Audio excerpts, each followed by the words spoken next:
तुम परमात्मा को पाना चाहते हो, लेकिन उसे पाने की जो तड़प है, उसे पाने की जो आग है, वो तुम्हारे सीने में है भी या नहीं, पहले वो तो पता कर लो।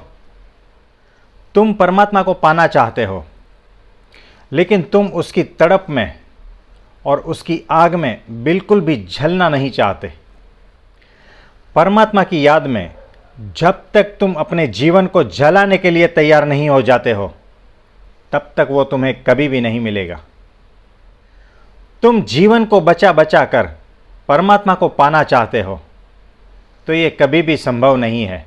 जिंदगी की छोटी छोटी चीज़ों को तो तुम छोड़ना नहीं चाहते हो, और जीवन की जो बड़े से बड़ी चीज़ है उसको तुम पाने के ख्वाब देख रहे हो।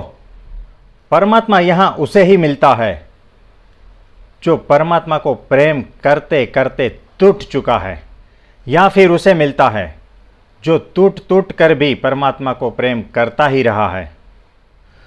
तो जो अपने प्राणों को बचा बचा कर परमात्मा से प्रेम करता है, उसे परमात्मा कभी भी नहीं मिलता। जो परमात्मा को पाने के लिए अपने प्राणों को भी देने के लिए तैयार हो जाता है, परमात्मा केवल उसे ही मिलते हैं। तो प्राणों को देने की तड़प क्या तुम्हारे सीने में है?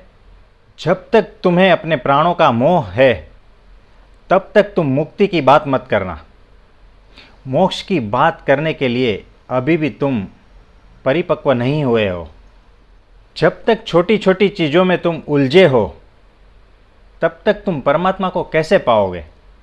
जिस दिन तुम परमात्मा में उलझना सीख जाओगे, उस दिन के बाद तुम्हारे जीवन से छोटी छोटी चीज़ें अपने आप विदा हो जाएगी।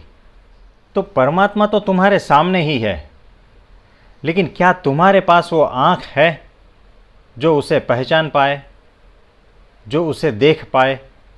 तो बिना आँखों के तुम परमात्मा को ढूंढने चले हो, उसे खोजने निकले हो। तुम्हें परमात्मा की नहीं, तुम्हें आँखों की ज़रूरत है। तो अपनी आँखें ठीक कर लो,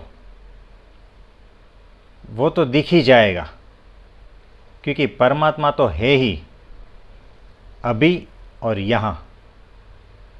थैंक यू।